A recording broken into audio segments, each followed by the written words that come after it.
Of course, as glaciers move, they grind, they destroy everything, but in turn, they open everything up for life again. You're just part of this experience of death or destruction and creation all happening right before your eyes.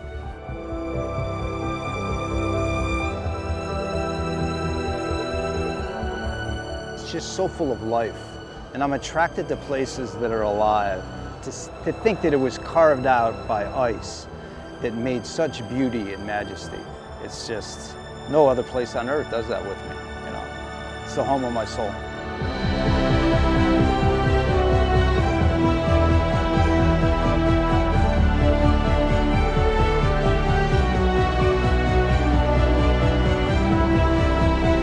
That journey back in time and into that place is so special that I'll do it 2 or 3 times a year, and I still get just a special feeling looking up at those sheer rock walls and the mountain tops that are so far above us, and looking for the mountain goats and watching for the seals.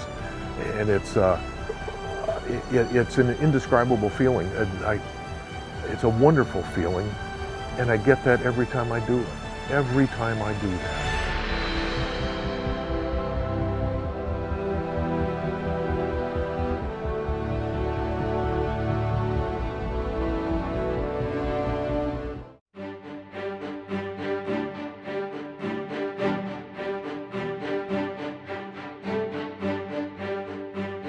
We're going to be traveling through what's called the Tracy Arm Forge Terror Wilderness Area. This is an area that's administered by the Forest Service. It's not a national park, and it came about back in 1980 to preserve this area. Over 650,000 acres in this area. It's really preserving those glacially carved fjords that were produced beginning about 15,000 years ago off the Stikine ice field, which is the major ice field up on top. From that come fingers of ice. The Sawyer Glacier is a little bit farther north from where we are, and the Dawes Glacier. Sawyer Glacier came out through what's now Tracy Arm, and the Dawes Glacier in Endicott Arm, and they joined in Holcomb Bay, which we come through as we enter into this area.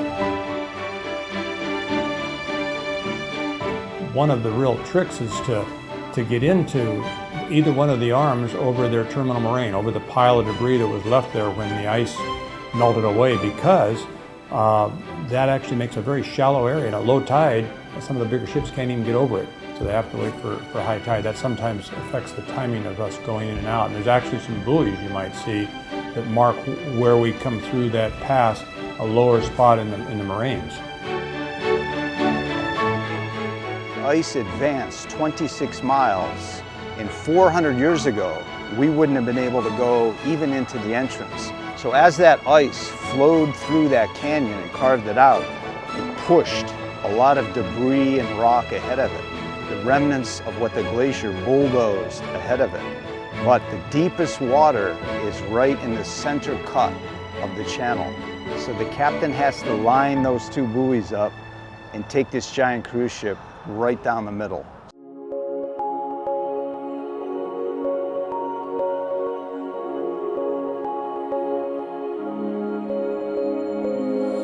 In 1899, there was a seaman named Ford, and he was sent up to explore this fjord. As he was going up into this unknown fjord, he was caught in a tidal rip. For 6 hours, he was thrown around in his boat, back and forth, and finally he made it out, and they named it appropriately Ford's Terror. So now we have the Tracy Arm, Endicott Arm, and the Ford's Terror Wilderness.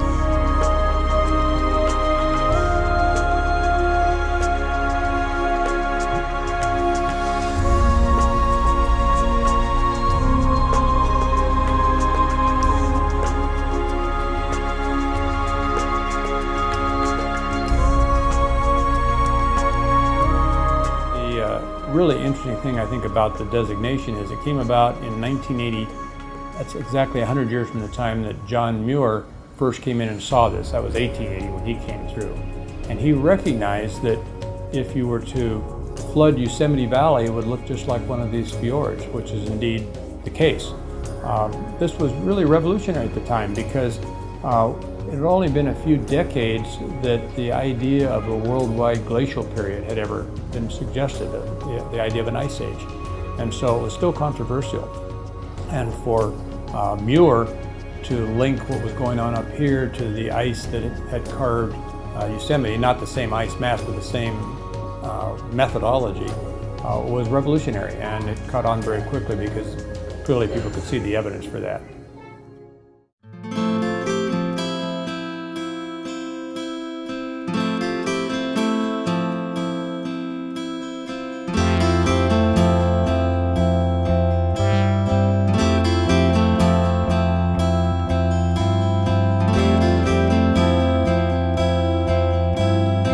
One of the things that glaciers have done so beautifully up here is to carve the fjords, which is really just a U-shaped valley. The way glaciers carve both the bottom and the sides of the terrain, they make a beautiful U. And then when the ocean floods into that U-shaped valley, they have a fjord.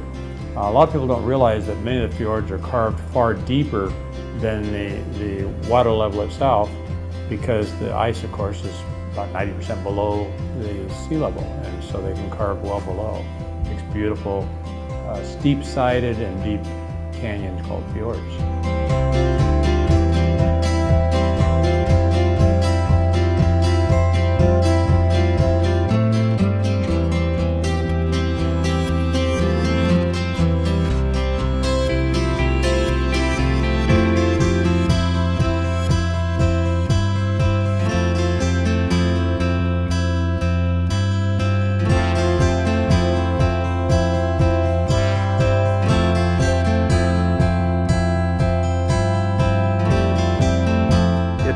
It's a place where we're going to turn back time. When we enter with the ship, the captain's going to turn the ship into a time machine. We are going to go from the present with all the trees on the mountainsides and the rounded mountain tops, and we're starting to go back in time.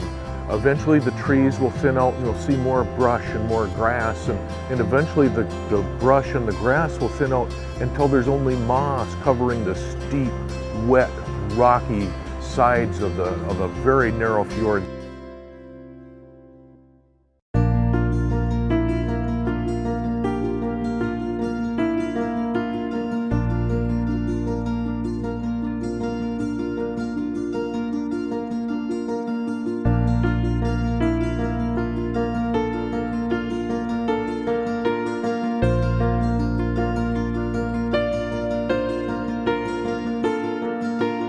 So as you go, you see the regrowth and all the old growth forest, and then as you move further and closer to the glaciers, and you get closer to the line of destruction, you move back in time to where we have just pure rock before lichens have formed, before anything had formed. So you can actually see all of sort of the Earth's processes in reverse all the way to the glacier. And then as you go in, you're going to see it become even more rugged. So if you picture like every documentary you've ever seen where you go into the mountains, you go from forest to just sheer cliffs, and the water itself changes color, it changes viscosity, and you start to see little bergy bits, and you start to see growlers, and you start to see ice chunks, and you feel the temperature difference as you get further in.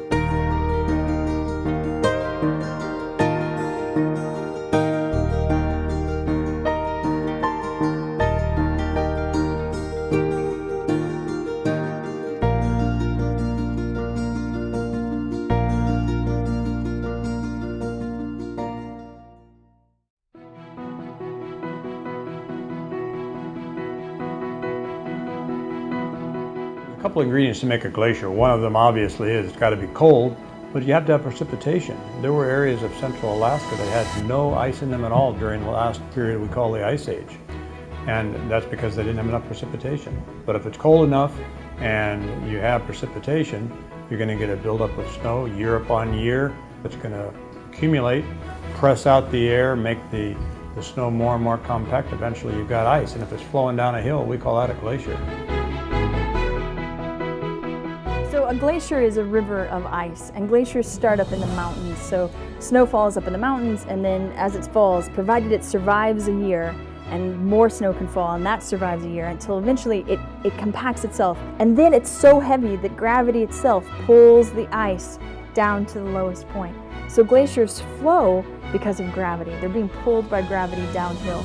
And then they create their own little lubrication because the glacier at the bottom is so big, it creates a little bit of heat and that causes it to melt, and so it slides along its own meltwater. The blue that is so beautifully displayed in the middle of glaciers is simply a result of the fact that all the air, all the cracks have been forced out.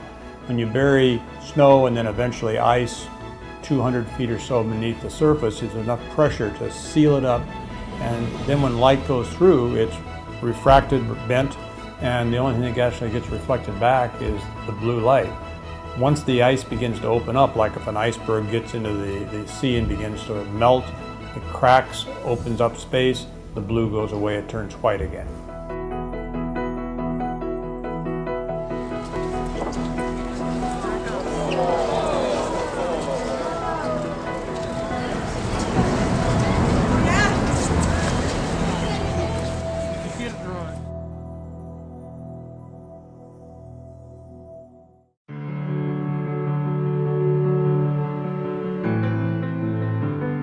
Well, I think when folks leave that area, I would want them to think of the wonderful experience they had, but I would like them to think about some of the changes that are going on in the world around them. The glacier is getting shorter, it's getting thinner, and there may come a day, it may be 50 years from now, it may be 100 years from now, that glacier won't reach the sea. It will be what we call a hanging glacier. It'll hang from the mountainside and no longer put icebergs into the ocean. And I think that's something worth thinking about.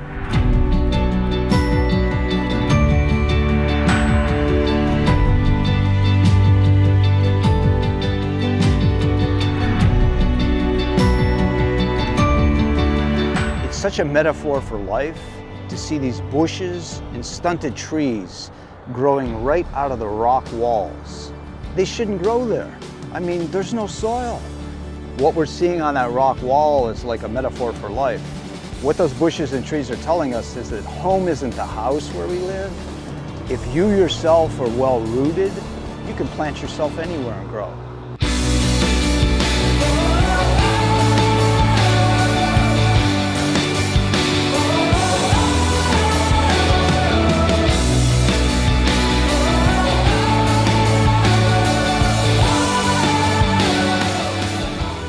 When you're standing on the ship looking up at some of these hillsides, some of these 3,000-foot cliffs of solid rock, very sheer, and you're at the bottom of that, you can feel very small, and it leaves many of us with a special feeling about our whole perspective on the world.